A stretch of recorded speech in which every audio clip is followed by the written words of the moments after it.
Assalamualaikum warahmatullahi wabarakatuh. Selamat datang di video pembelajaran aljabar linear kelompok 1.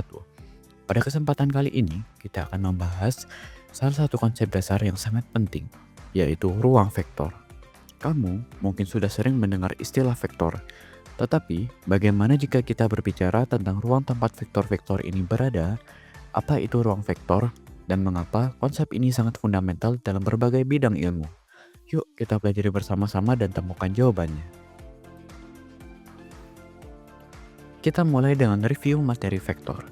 Vektor sendiri adalah sebuah elemen yang dapat dipresentasikan dalam bentuk baris atau kolom yang terdiri dari angka-angka yang dapat disebut komponen vektor. Vektor dalam aljabar linear juga dapat dianggap sebagai sebuah objek yang bisa dijumlahkan dan dikalikan dengan skalar. Lalu kita masuk ke bentuk-bentuk vektor.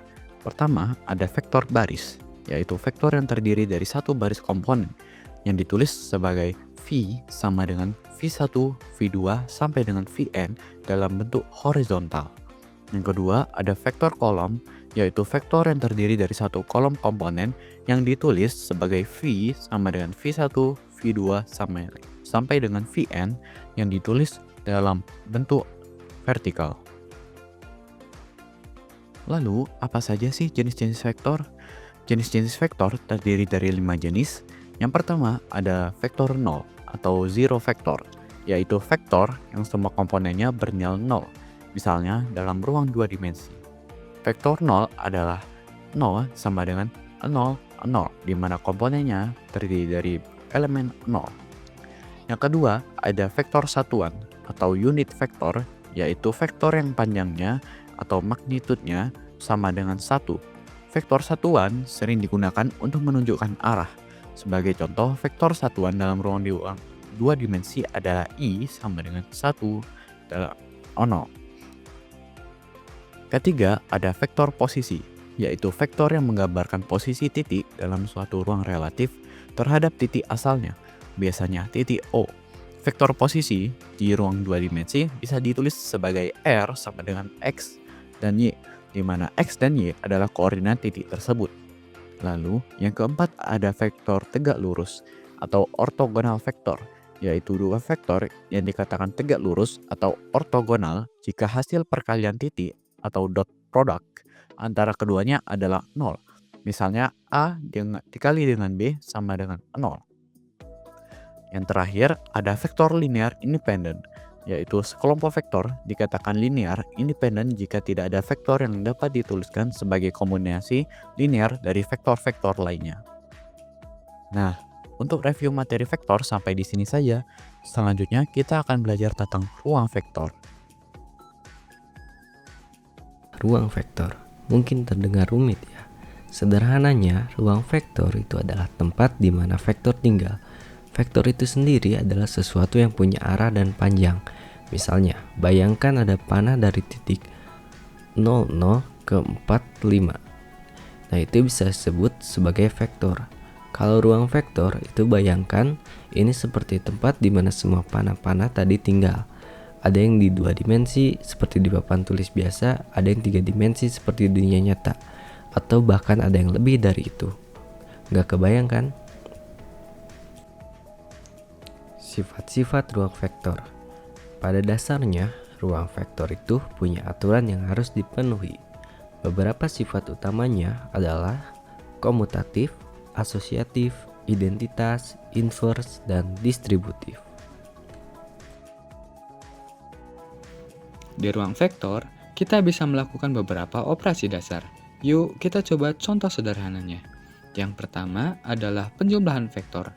Misalkan, ada vektor U sama dengan 4,5 dan vektor V sama dengan 1,-3. Nah, cara menjumlahkannya gampang banget. Cukup tambahkan masing-masing komponen menjadi vektor U ditambah vektor V sama dengan 4 ditambah 1, 5 dikurang 3 sama dengan 5,2. Yang kedua ada perkalian skalar. Kalau kita punya vektor U sama dengan 4,5 dan kita mau kalikan dengan skalar 2, hasilnya menjadi 2 dikali vektor U sama dengan 2 dikali 4, 2 dikali 5 sama dengan 8,10. Yang ketiga ada jarak antar vektor. Kita juga bisa mengukur jarak antar dua vektor kayak gini. D U, V sama dengan akar dari U1 dikurang V1 kuadrat ditambah U2 dikurang V2 kuadrat. Misalkan untuk U sama dengan 4,5 dan V sama dengan 1,-3, menjadi D U, V sama dengan akar dari 4 dikurang 1 kuadrat ditambah 5 dikurang 3 kuadrat. Hasilnya akar dari 73. Nah, dengan konsep ini, kita bisa tahu seberapa jauh jarak antar dua vektor itu. Ruang vektor sendiri punya banyak bentuk loh, berikut beberapa contohnya. Yang pertama ada ruang Euclides orde n dengan notasi R pangkat n. Nah, semua vektor berdimensi n ini adalah yang sering kita lihat di pelajaran matematika.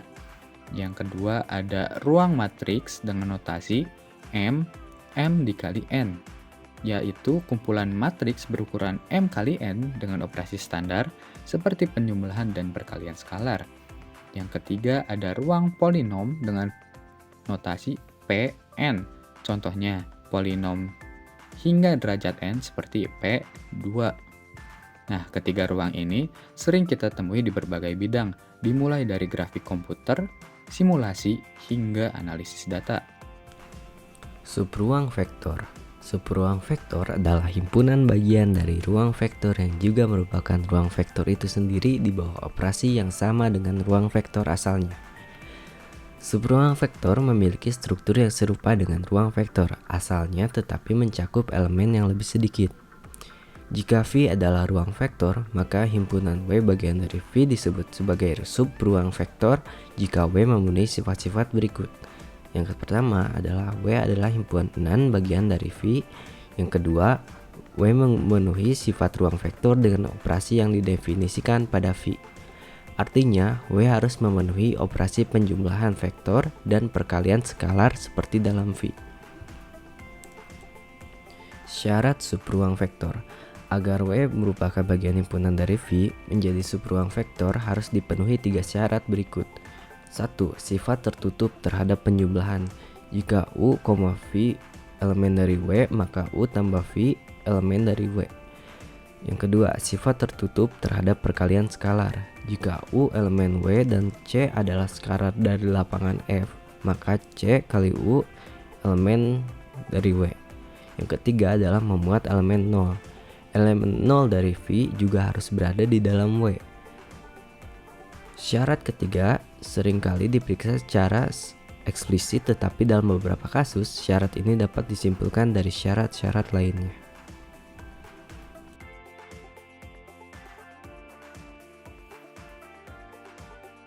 Jumlahan dengan vektor baru, yaitu W sama dengan penjumlahan dari vektor U dan V. Sini untuk kombinasi linier dua vektor juga bisa dilakukan dengan menginputkan C1 sama dengan 2U ditambah 3V. Nah, dari sebelah kanan ini terlihat dari vektor yang sudah kita inputkan. Untuk memperjelas tampilan dan mempermudah pengamatan kita pada ruang vektor, kita bisa menampilkan mengaktifkan tampilan grid dan juga derajat Cartesiusnya seperti ini. Di sini kita bisa kasih warna, misalnya untuk vektor U kita kasih warna orange, lalu vektor V kita kasih warna merah, vektor W kita kasih warna biru, dan untuk kombinasi linear kita kasih warna hijau seperti ini. Di sini kita bisa setting juga jika menambahkan nama. Pada ini untuk 2 dimensi, sedangkan untuk 3 dimensi atau 3D kita bisa masuk ke mode 3D calculator atau 3D graphics.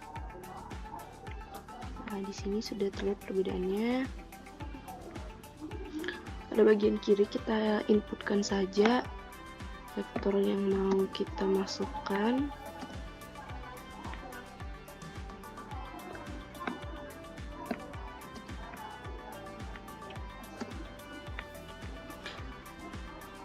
Sesuai rumusnya, lalu kita juga bisa melakukan operasi vektor.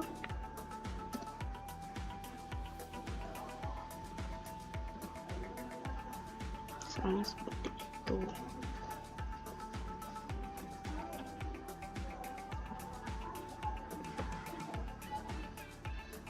Nah, seperti ini. Di sini kita bisa memutar-mutar tampilan untuk tampilan yang berbeda.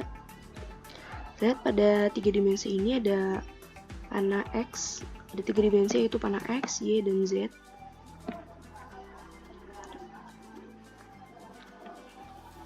Nah, pada 3 dimensi, menariknya kita bisa melakukan animasi sederhana. Selanjutnya, mari kita lihat bagaimana konsep ruang vektor dapat membantu penyelesaian masalah nyata dalam industri teknologi, khususnya dalam optimasi rute pengiriman.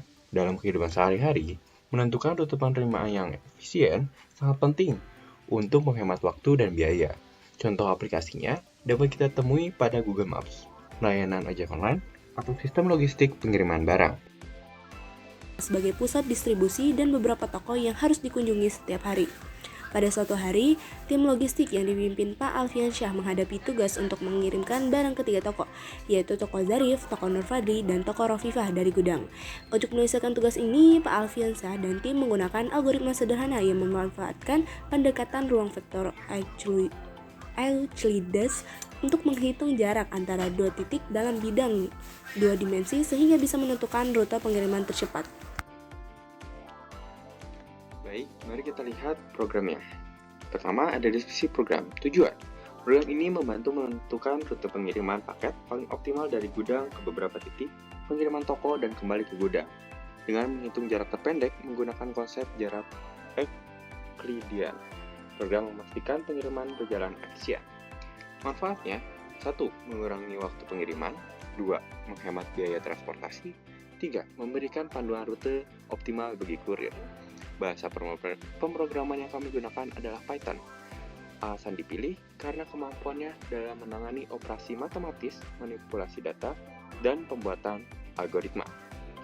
Program menggunakan pustaka bawaan Python seperti intertools untuk menghasilkan semua kemungkinan rute, permutasi, math untuk perhitungan jarak, norma Euclidean.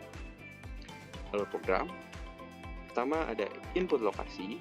Program menerima daftar lokasi gudang dan toko dalam format koordinat XY. Lokasi ini akan digunakan untuk menghitung jarak antara titik. Lalu, ada fungsi untuk mencari rute pengiriman terpendek. Menggunakan rumus jarak Euclidean, fungsi ini membantu menghitung jarak antar lokasi secara akurat. Selanjutnya, ada membuat semua rute kemungkinan. Dengan pustaka intertool permutation, program berhasilkan semua urutan kunjungan ke lokasi toko dengan memastikan rute kembali ke gudang. Menghitung total jarak. Untuk setiap rute, program menghitung total jarak dengan menjumlahkan jarak antar titik dalam rute tersebut. Yang terakhir, ada output hasil. Program menampilkan rute optimal beserta total jaraknya. Mari kita coba untuk menjalankan programnya.